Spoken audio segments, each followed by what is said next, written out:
Perang antara Angkatan Bersenjata Rusia dan Angkatan Bersenjata Ukraina masih terus bergulir. Keduanya semakin memperkokoh kekuatan tempurnya untuk saling melawan. Baru-baru ini Angkatan Bersenjata Rusia dikabarkan menerima sejumlah tank modern T-72B3M. Rekamannya ramai beredar di media sosial Telegram pada Rabu 7 Desember 2022. Dalam rekaman memperlihatkan deretan tank diangkut dengan menggunakan kereta api. Hadirnya tank modern T-72B3M ini tentu akan menambah kekuatan tempur militer Rusia.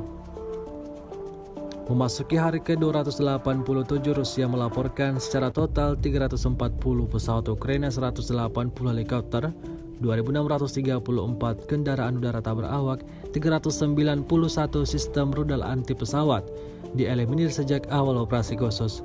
Sementara itu dari kubu Kiev, Kementerian Pertahanan Ukraina melaporkan 510 tentara Rusia dieliminir dalam 24 jam terakhir.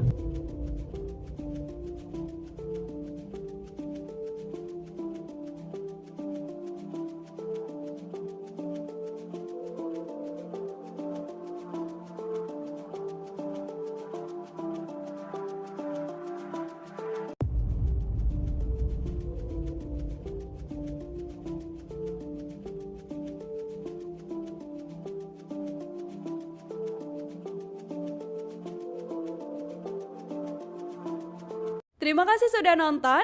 Jangan lupa like, subscribe, dan share ya.